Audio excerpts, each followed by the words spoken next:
Pista de aterrizaje de Álamo, Nevada. A un vuelo corto desde Las Vegas, en las profundidades del desierto de Nevada, se encuentra el Área 51, el secreto de la CIA. Una base clandestina gigante que permaneció ignorada y desautorizada por el gobierno de los Estados Unidos durante casi 60 años. Pero en agosto de 2013, la CIA finalmente admitió que este lugar es real. Y hoy Richard Coe, un expiloto de la Fuerza Aérea de los Estados Unidos, se dirige hacia allí. Nos acababan de localizar por el radar. Nos perdieron durante un rato debido al terreno. Coe está haciendo un recorrido legal del perímetro del Área 51, uno de los espacios aéreos más fuertemente restringidos de la Tierra, y está siendo rastreado por la Fuerza Aérea. Obviamente nos quieren vigilar porque siempre que los civiles están tan cerca de un espacio aéreo restringido, prefieren saber dónde estamos y cuáles son nuestras intenciones. Situada en el lago Groom, el Área 51 está rodeada por un espacio aéreo restringido que cubre más de 708 kilómetros cuadrados. Cuanto más nos acerquemos, seguro que tendrán más curiosidad por saber qué estamos haciendo por aquí.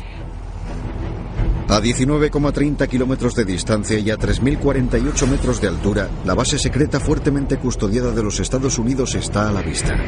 862 Kilo Juliet, comunique destino. ¿Está familiarizado con el espacio aéreo restringido? Entrar en cualquier espacio aéreo controlado en los Estados Unidos después del 11 de septiembre es de alto riesgo.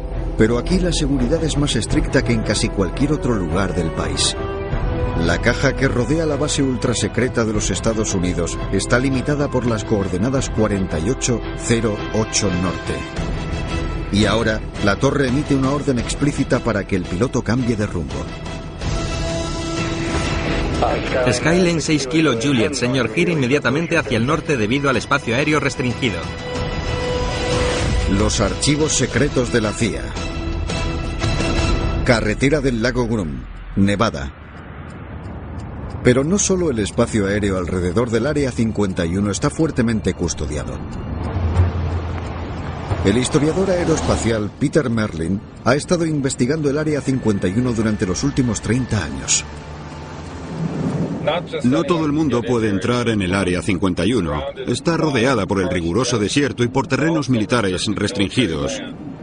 No hay ninguna valla, solo postes de color naranja que marcan la frontera y que son difíciles de ver.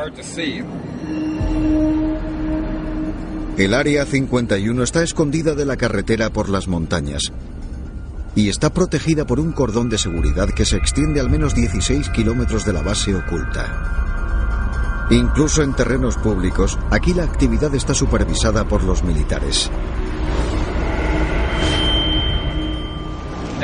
Cualquier vehículo que circule por la carretera hacia el lago Groom es detectado por unos sensores magnéticos.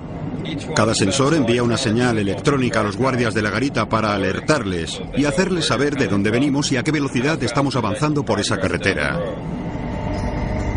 A 21 kilómetros de este punto se encuentra uno de estos puestos de avanzada de seguridad. Este es el límite del Área 51. Tenemos guardias de seguridad que nos están observando desde lo alto de la colina.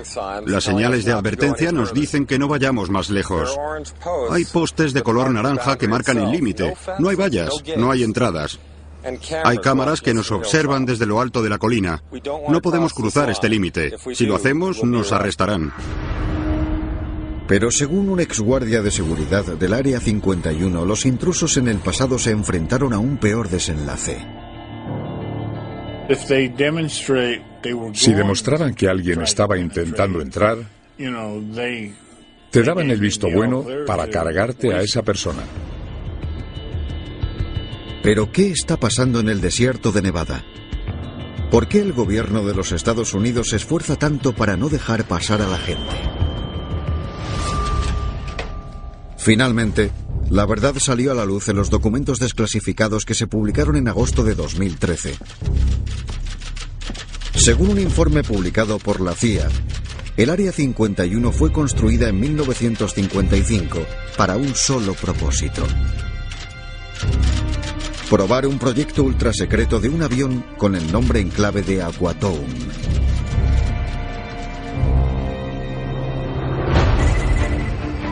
Aquatoon era el nombre en clave durante la Guerra Fría para el U-2, un avión construido para espiar la Unión Soviética cuando el primer ministro soviético Nikita Khrushchev alardeó públicamente de la capacidad nuclear de su país.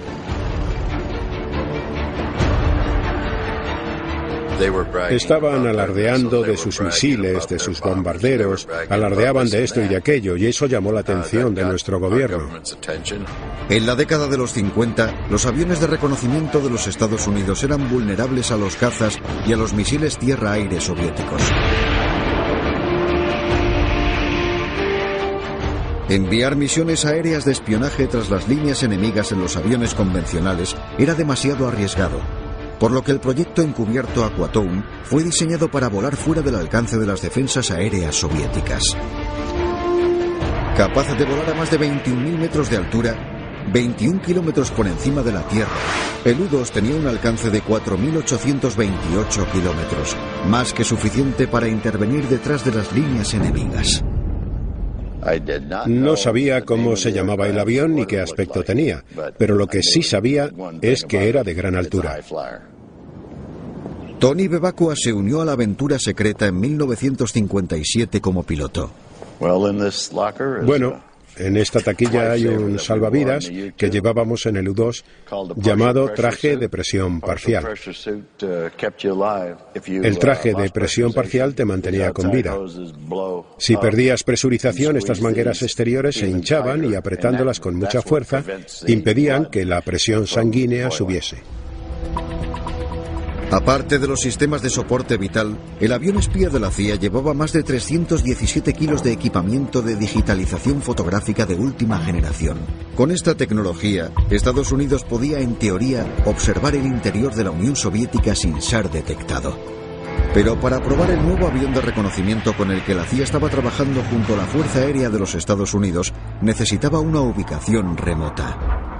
El lago Groom fue seleccionado porque se encontraba en una zona muy poco poblada de Nevada. Se parece mucho a lo que veis detrás de nosotros. Es una llanura uniforme de arcilla compactada. Puede soportar el peso de cualquier avión, así que es una zona de aterrizaje natural perfecta. En 1955 empezó la construcción de la base secreta de los Estados Unidos. En el aeródromo que surgió del lecho original del lago, se empezó a construir una pista de aterrizaje de 1.525 metros de largo. También necesitaban hangares. Se construyeron 3 hangares, unos almacenes, edificios administrativos, un comedor y alojamientos rudimentarios para los trabajadores que consistían en un camping para remolques. Llamada como una simple zona de referencia en el mapa de la Comisión de Energía Atómica, aquí se puede ver una representación en 3D de la fotografía a gran altitud más antigua de la recién construida Área 51, que muestra la disposición de la base ultrasecreta de la CIA. El lugar donde Tony Bevacqua llegó para trabajar en el U-2. Cuando llegué al lago Groom, pude ver una pista de aterrizaje, una pequeña torre, un par de hangares y una especie de edificio comunitario. Dormíamos en remolques y había 2 o 3 personas en cada uno de ellos. No había televisión ni radio. Era bastante austero. Dado el secretismo del proyecto de la CIA, todas las personas seleccionadas para trabajar en el Área 51 estaban sujetas a un intenso escrutinio. Ahí la seguridad era muy estricta. Desde el principio te informaban de lo que podías hablar y de lo que no podías hablar. Era simplemente así. No podías hablar de nada que fuese clasificado. Para garantizar el secretismo y para proteger el propósito real del avión espía U-2, la CIA escribió un artículo de portada. Anunciaba que el U-2 de gran altura volaría hacia un lugar llamado Watertown Strip, en Nevada, para hacer unas misiones de observación meteorológica. Pero a finales de la década de los 50, los documentos de la CIA confirmaban que las operaciones del U-2 en el Área 51 quedaron interrumpidas por otro programa gubernamental ultrasecreto. En el límite de la zona de pruebas de Nevada, la base del programa nuclear de los Estados Unidos, el Área 51 se encontraba con el viento a favor de la lluvia radioactiva. Una de las cosas que empezó a preocuparme sobre trabajar allí es que estaba situada directamente al noroeste de la zona de pruebas nucleares. Los vientos dominantes en Las Vegas van del oeste al sur, y cuando estaban haciendo pruebas sobre el nivel de la Tierra, todo ese polvo radioactivo podía volar en el aire. Por tanto, había mucha preocupación debido a la lluvia radioactiva. Durante más de 2 años, mientras Estados Unidos probaba ojivas nucleares a solo 48 kilómetros al suroeste, la pista de aterrizaje secreta de la CIA en Nevada permanecía en gran parte desocupada. Era demasiado peligrosa debido a la lluvia radioactiva, pero a pesar de las interrupciones en la base, la CIA empezó un nuevo proyecto, uno que iba a definir el futuro del Área 51. Hoy día, los aviones sigilosos de los Estados Unidos tienen una reputación por ser casi invisibles en los radares enemigos. Pero en la década de los 50, la única forma de ser sigiloso estaba en volar a una altitud extrema. El rey de estos aviones era el U-2 de la CIA. Pero el 1 de mayo de 1960, la misión de espionaje ultrasecreta de los Estados Unidos sobre la Unión Soviética se echó a perder cuando un misil tierra-aire de la URSS derribó el U-2 de gran altura pilotado por Francis Gary Powers. Ahora sabemos que la CIA predijo que esto podía suceder. La CIA sabía que la tecnología soviética de misiles tierra-aire iba a ponerse al día hasta el punto de poder derribar un avión de gran altura como el U-2. Ya no era suficiente con tener un avión que podía volar muchas veces la altura de un avión normal. Un programa sigiloso de la CIA con el nombre en clave de Proyecto Arcoiris se aprobó para camuflar el U-2. En un esfuerzo para hacer el U-2 menos vulnerable a los radares soviéticos, el equipo de pruebas del Área 51 aplicó una capa de material absorbente de radar en el fuselaje del prototipo del U-2. Era una cuadrícula conductora encima de una plancha flexible que estaba unida a una capa apanalada pegada a la superficie del revestimiento del avión. La cuadrícula hizo que el material se ganara el apodo de empapelado.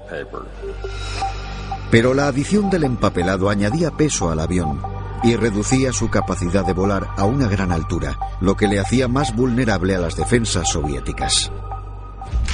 Como el empapelado no fue un gran éxito, la CIA empezó a buscar un sucesor para el U-2. Un avión que fuese capaz de volar más alto y más rápido y fuese menos visible a los radares. A diferencia del U-2, el siguiente proyecto de avión de la CIA con el nombre en clave de Oxcart tenía capacidades sigilosas desde el primer día. Se nos dijo que este programa era tan clasificado que ni los documentos estaban marcados, porque si alguien perdía accidentalmente una carpeta o todos los papeles salieran volando por la calle, si decía ultrasecreto, todo el mundo querría saber de qué se trataba, pero si no tenía ninguna marca en absoluto, la gente los recogería, los tiraría a la basura y no tendrían que preocuparse por el hecho de que eran clasificados. Los detalles de esta operación de la CIA fueron ultrasecretos durante décadas. Pero ahora, con la reciente publicación de los documentos de la CIA, las personas que trabajaron en el llamado programa Oxcart pueden revelar algunas de sus experiencias en el Área 51. Una de esas personas es Thornton T.D. Barnes. Me costó 3 meses estar autorizado para el proyecto. En ese momento, el proyecto Oxcart era lo más importante que los Estados Unidos estaban haciendo. Estábamos desarrollando el avión sigiloso, algo que nadie había sido capaz de hacer. Nos dijeron que no grabáramos nada, que no habláramos al respecto, no existía. El secretismo era de suma importancia, porque el proyecto Oxcart del nuevo avión, llamado A-12, estaba equipado con materiales de última generación para reducir su visibilidad al radar. El A-12 fue el mejor avión jamás construido y estaba por delante de cualquier otra cosa que la gente había planeado.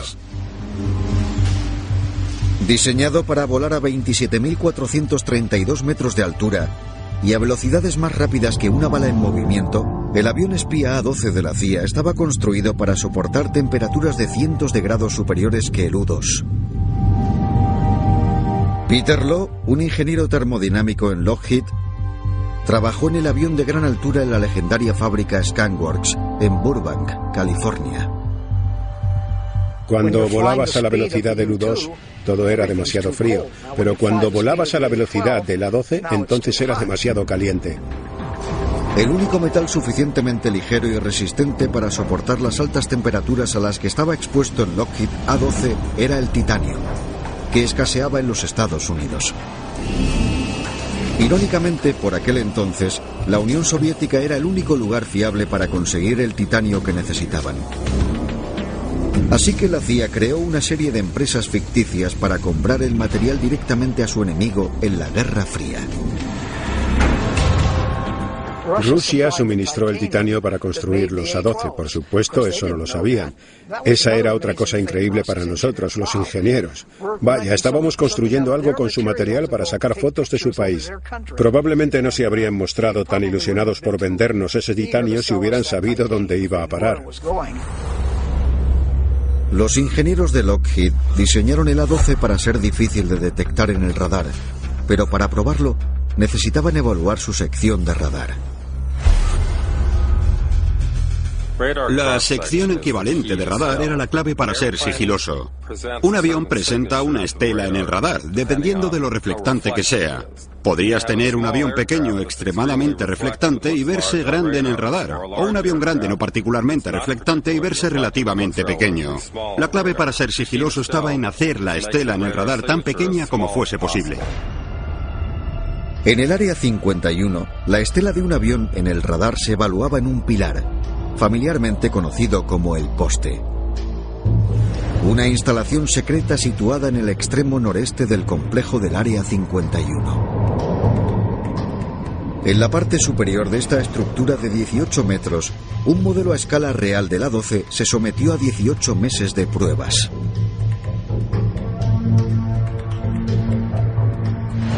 Teníamos todos los radares conocidos por el hombre en ese momento apuntando al objeto que teníamos en el poste. Y podíamos anotar los resultados del rastro o de la estela.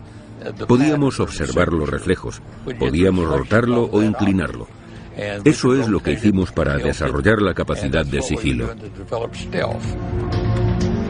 Incluso para los autorizados a trabajar en el proyecto A-12, el acceso a las instalaciones del radar en el Área 51 era estrictamente confidencial.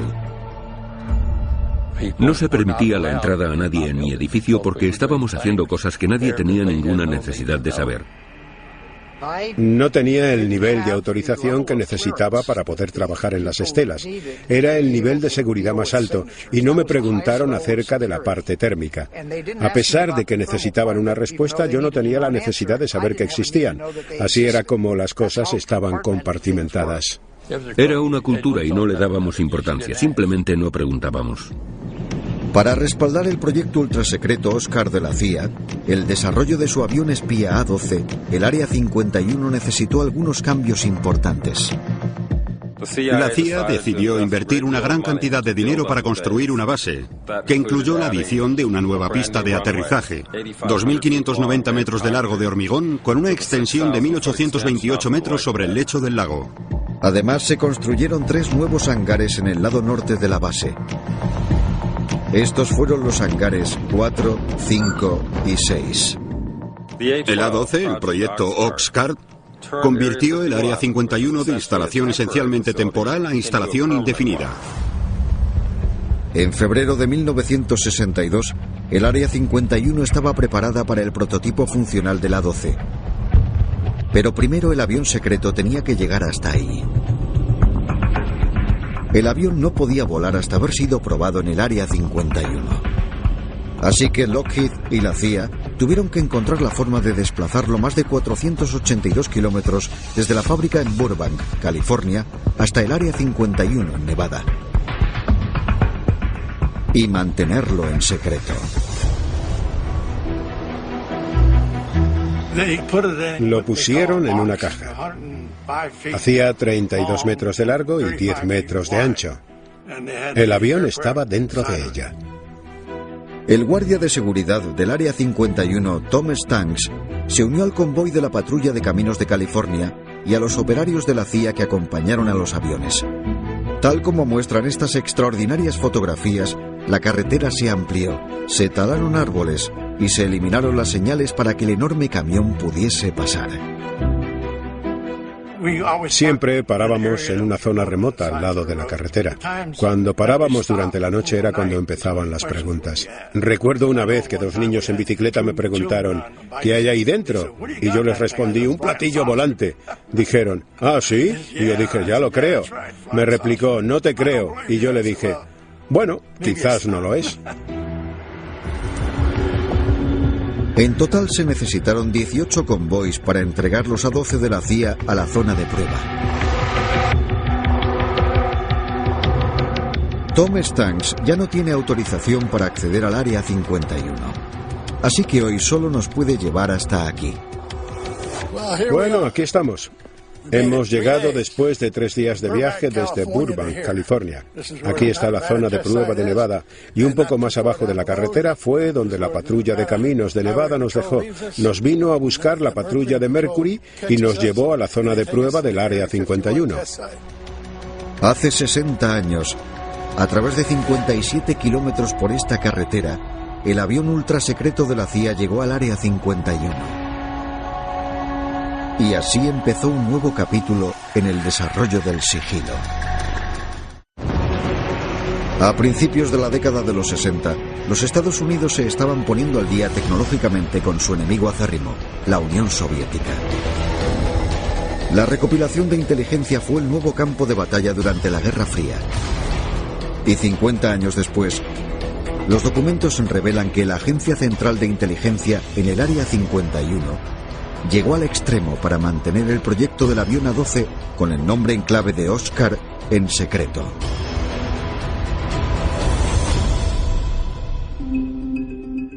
En 1962, el residente de Las Vegas, Tom Starks, trabajó como guardia de seguridad en la zona de prueba. Su trabajo, asegurarse de que solo los que tenían las credenciales adecuadas pudieran acceder a la base. Llegaban para ver los aviones por la mañana y por la tarde se marchaban. Como en cualquier aeropuerto o compañía aérea, todo el mundo tenía una acreditación. Te requisaban la acreditación para que no pudiera ser alterada. Y cuando volvías al día siguiente, te daban la acreditación que correspondía con tu cara. Recuerdo que los guardias eran muy quisquillosos a la hora de requisarte la acreditación antes de que te fueras, de dártela de nuevo y de compararla cada vez. Jules Cabot tenía solo 22 años cuando fue reclutado para trabajar en el Área 51. Como todos los empleados que trabajaban en proyectos especiales en la base, necesitaba autorización para tener acceso a ellos, un proceso que tardó meses en completarse. En aquel entonces, el uso de los ordenadores no era muy extendido como ahora, así que lo hicieron a la antigua usanza, recopilando datos. Recuerdo que vecinos y amigos míos me dijeron que recibieron la visita del FBI o de alguna otra agencia así para comprobar si era un agente extranjero o no. Esta necesidad de seguridad extrema se debía a un factor. Los documentos desclasificados publicados por la CIA mostraban que a principios de la década de los 60, el Área 51 se centró en desarrollar y poner en funcionamiento el proyecto del avión sigiloso A-12, cuyo nombre en clave era Oscar. Era un proyecto tan delicado que incluso el avión tenía un nombre en clave.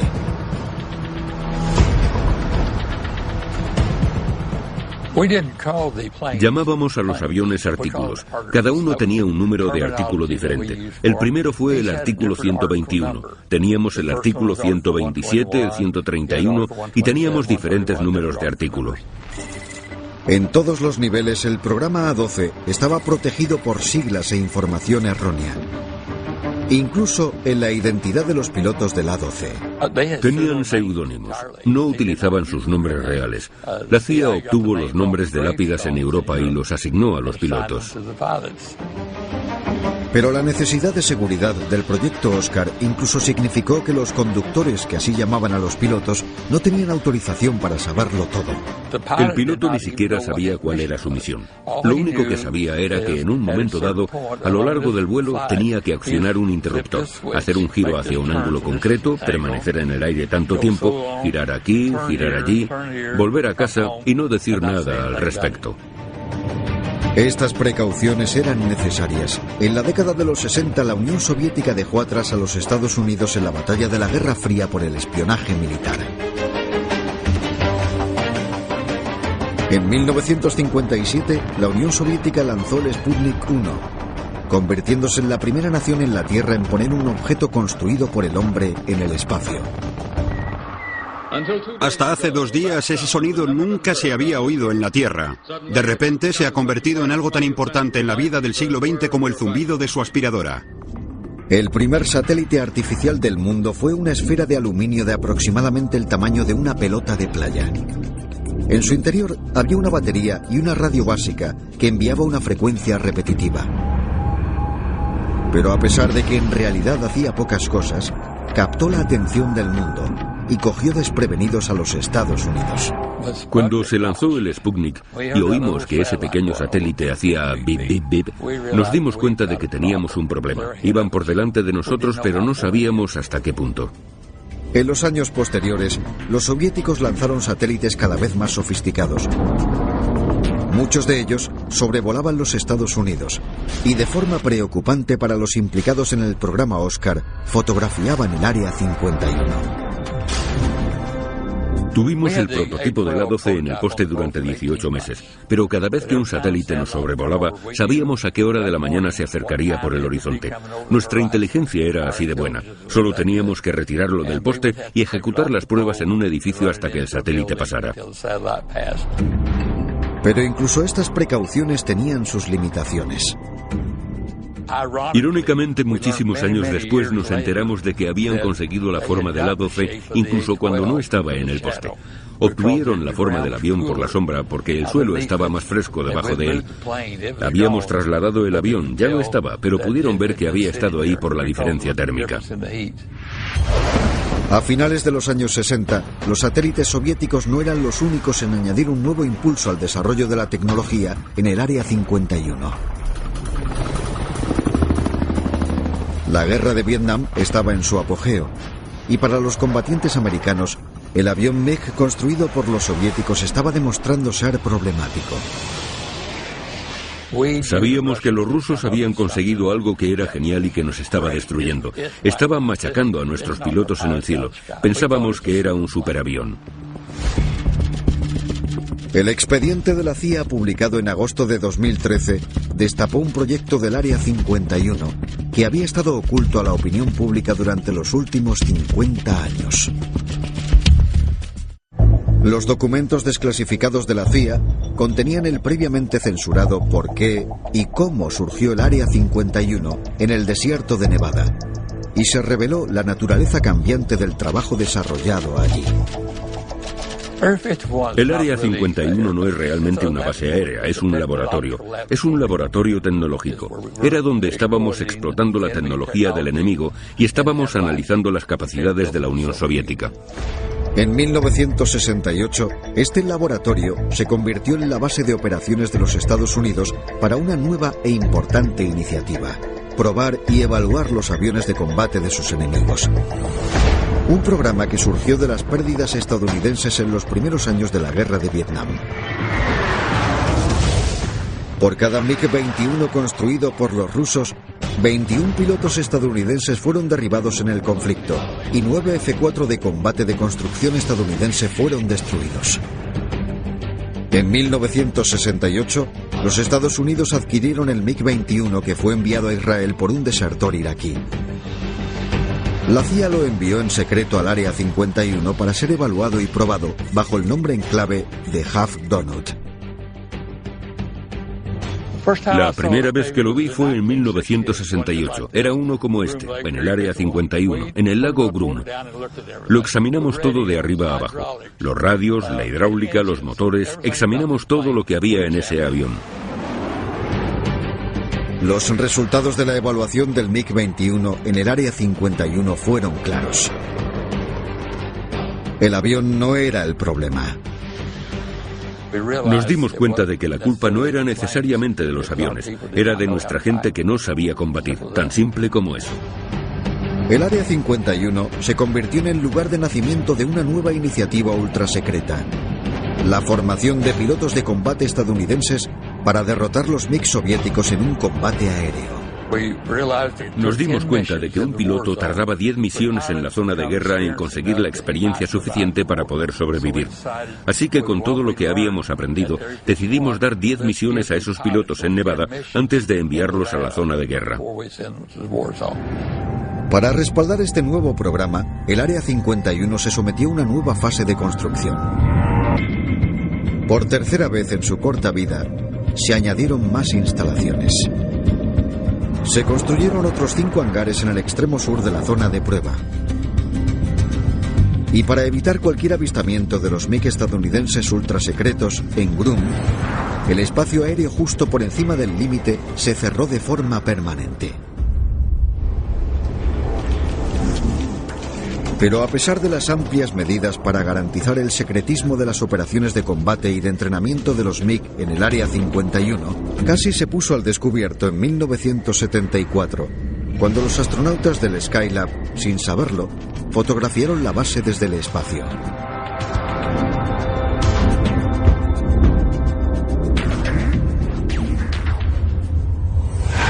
El incidente del Skylab marcó un momento decisivo en la trayectoria del Área 51. A mediados de la década de los 70, los proyectos U-2 y A-12 de la agencia estaban llegando a su fin en la zona de prueba. Los avances tecnológicos de los satélites hicieron que los aviones espía de gran altura fueran redundantes. En ese momento, la Fuerza Aérea de los Estados Unidos tomó el control de la base. Ese fue un gran momento en la historia del Área 51. Pasó de ser utilizada por los servicios de inteligencia a serlo por el Departamento de Defensa, marcando el inicio de uno de los avances más significativos en la tecnología militar, la revolución sigilosa. Cuando la Fuerza Aérea de los Estados Unidos tomó el control del Área 51 en 1978, se encontraba en medio del proyecto más altamente clasificado que jamás había pasado por la zona de prueba. El avión más fascinante en el que trabajé en el Área 51 fue el Half Blue. Los prototipos que trajeron eran algo que nunca habíamos visto antes en nuestras vidas.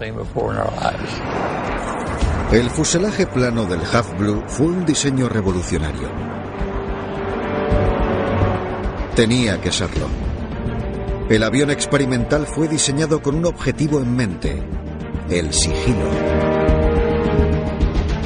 A diferencia del A-12, que podía verse en el radar pero que se compensaba al volar por la estratosfera a velocidades supersónicas, el Half Blue, un avión subsónico, estaba diseñado para ser virtualmente invisible al radar.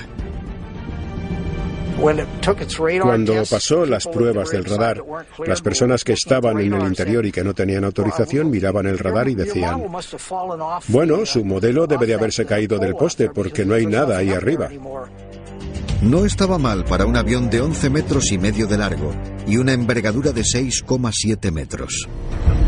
Este éxito hizo que la Fuerza Aérea de los Estados Unidos aprobase la producción de un avión operativo, el F-117. Pero construir el primer avión del mundo prácticamente invisible al radar tuvo un impacto en las personas que trabajaban en el Área 51. Algunos empleados reivindicaron que la eliminación de los recubrimientos antirradar utilizados en el avión perjudicaban su salud. Una alegación que obligó al presidente de los Estados Unidos a tomar medidas. El Área 51. Desde su creación en 1955, la extraña naturaleza del avión de la CIA que se probó aquí rompió todos los récords de la aviación al volar más alto y más rápido que cualquier otro avión anterior. Durante la Guerra Fría, estos aviones clandestinos que volaban desde la base secreta avivaron una serie de avistamientos de ovnis, disparando la imaginación de los estadounidenses ya inmersos en la cultura ovni de los años 50. The recent sightings are in no way connected with any secret development by any agency of the United States. Pero los desmentidos sobre que el Área 51 era el epicentro de una conspiración ovni avivó la especulación, y en la década de los 80 alcanzó su punto culminante con las insólitas declaraciones de este hombre. Soy Bob Lazar. Desde finales de 1988 hasta principios del 89 trabajé en los sistemas de propulsión de unos vehículos extraterrestres para el gobierno de los Estados Unidos. Las declaraciones de Lazar sobre el Área 51 hizo que la base fuese uno de los lugares sobre los que más se habló en el mundo. Pero esa atención no deseada vino en el peor momento posible para la Fuerza Aérea de los Estados Unidos. El Área 51 estaba completamente centrada en su proyecto más altamente clasificado, el proyecto Stealth. El nivel de secretismo que lo rodeaba podría compararse o ser incluso superior al del proyecto Manhattan, el desarrollo de la bomba atómica. El proyecto Stealth fue absolutamente vital para el futuro de la tecnología militar. La creación de lo que se convirtió en el bombardero Stealth F-117 llevó a el Área 51 a la nueva era de la tecnología del sigilo, en particular al desarrollo de materiales absorbentes de radar, o MAR. Este concepto no estaba clasificado, pero su composición era uno de los mayores secretos de esa era. Hoy día, el Departamento de Defensa considera estos materiales como ultrasecretos. El material absorbente de radar, tal como su nombre indica, es un tipo de material que se utilizaba para camuflar un vehículo o una estructura de un radar. Los expertos suponen que el material absorbente de radar del F-117 se componía de planchas del grosor del linóleo y de una pintura que contenía pequeñas esferas recubiertas de ferrita que vibraban cuando chocaban con las ondas del radar. La composición exacta de este material absorbente de radar sigue siendo ultrasecreto, pero según este hombre, este material es la razón por la que se está muriendo. Bueno, estas pastillas de aquí son pastillas de vitamina D3, que se supone que van bien para estimular el crecimiento celular en los pulmones. Los médicos me dijeron que podría vivir hasta los 64 años. Eso significa que solo me queda un año de vida.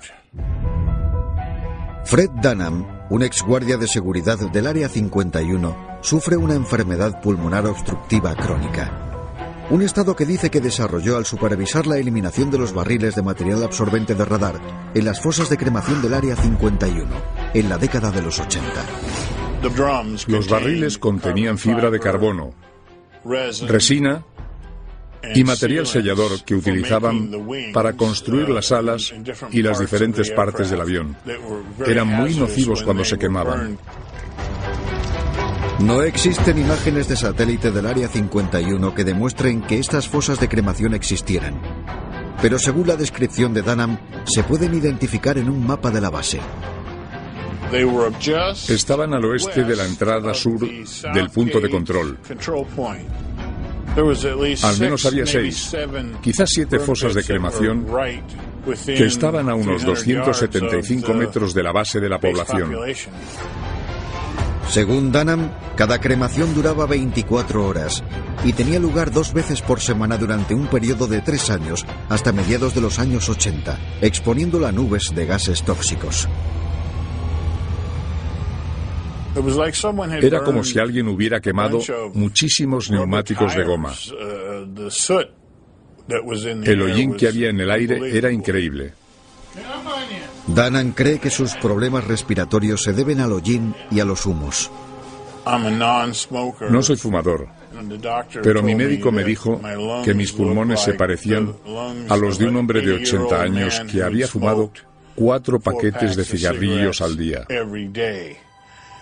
En los 90, el exguardia de seguridad, junto a otras personas, inició un proceso judicial contra el Estado para conseguir una indemnización médica.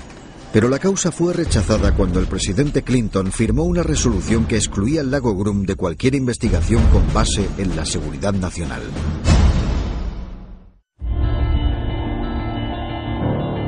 Durante casi 60 años, la verdadera historia del Área 51 se había ocultado a la opinión pública. Pero la publicación de los documentos de la CIA en 2013 hizo que eso cambiara.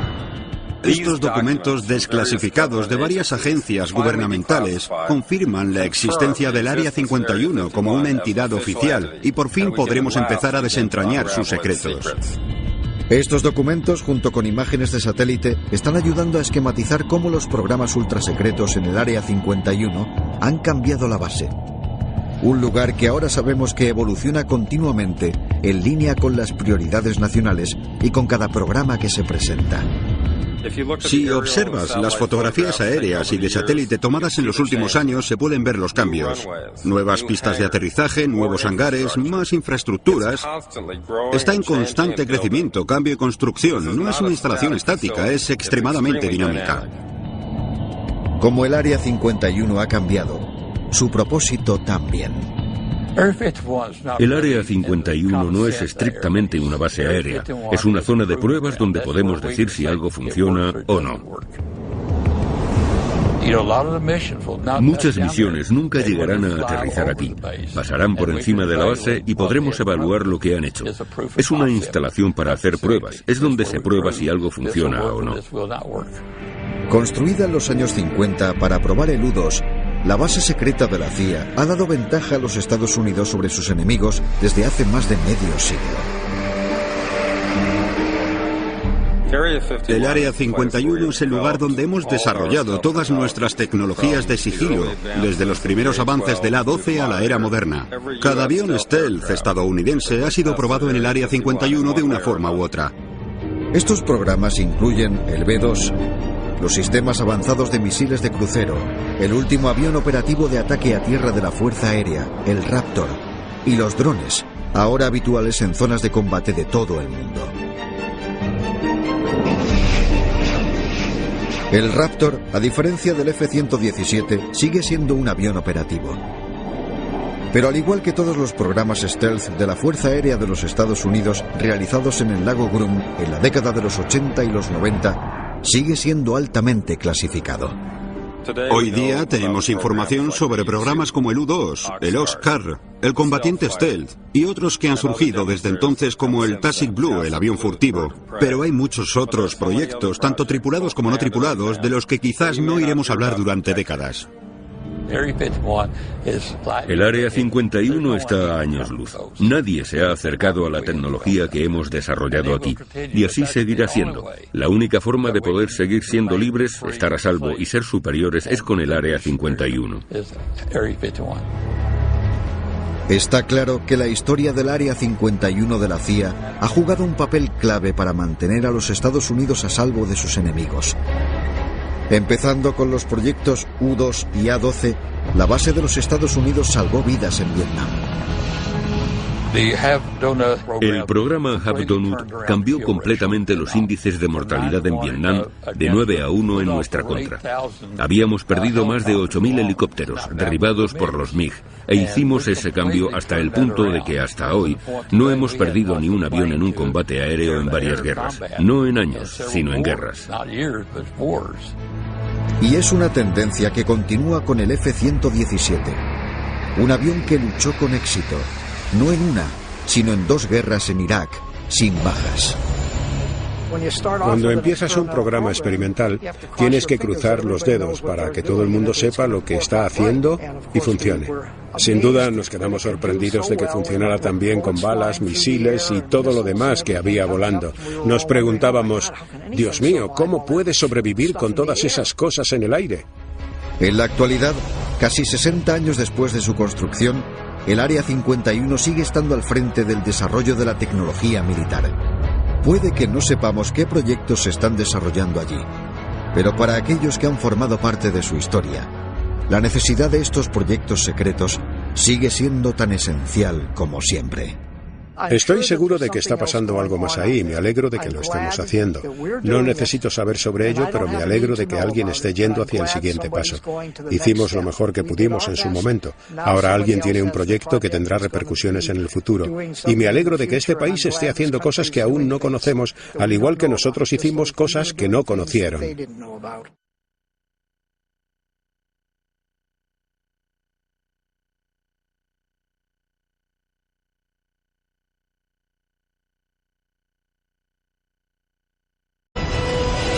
Los archivos secretos de la CIA. Carretera del lago Groom, Nevada. Pero no solo el espacio aéreo alrededor del Área 51 está fuertemente custodiado. El historiador aeroespacial Peter Merlin ha estado investigando el Área 51 durante los últimos 30 años. No todo el mundo puede entrar en el Área 51. Está rodeada por el riguroso desierto y por terrenos militares restringidos. No hay ninguna valla, solo postes de color naranja que marcan la frontera y que son difíciles de ver. El Área 51 está escondida de la carretera por las montañas y está protegida por un cordón de seguridad que se extiende al menos 16 kilómetros de la base oculta. Incluso en terrenos públicos, aquí la actividad está supervisada por los militares. Cualquier vehículo que circule por la carretera para cargarte a esa persona. Pero ¿qué está pasando en el desierto de Nevada? ¿Por qué el gobierno de los Estados Unidos se esfuerza tanto para no dejar pasar a la gente? Finalmente, la verdad salió a la luz en los documentos desclasificados que se publicaron en agosto de 2013. Según un informe publicado por la CIA, el Área 51 fue construida en 1955 para un solo propósito: probar un proyecto ultrasecreto de un avión con el nombre en clave de Aquatoun.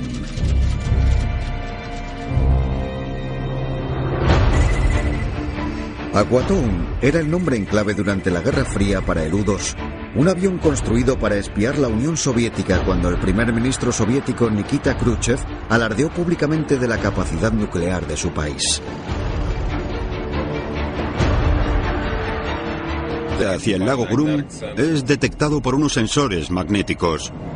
Cada sensor envía una señal electrónica a los guardias de la garita para alertarles y hacerles saber de dónde venimos y a qué velocidad estamos avanzando por esa carretera. A 21 kilómetros de este punto se encuentra uno de estos puestos de avanzada de seguridad. Este es el límite del Área 51. Tenemos guardias de seguridad que nos están observando desde lo alto de la colina. Las señales de advertencia nos dicen que no vayamos más lejos. Hay postes de color naranja que marcan el límite. No hay vallas, no hay entradas. Hay cámaras que nos observan desde lo alto de la colina.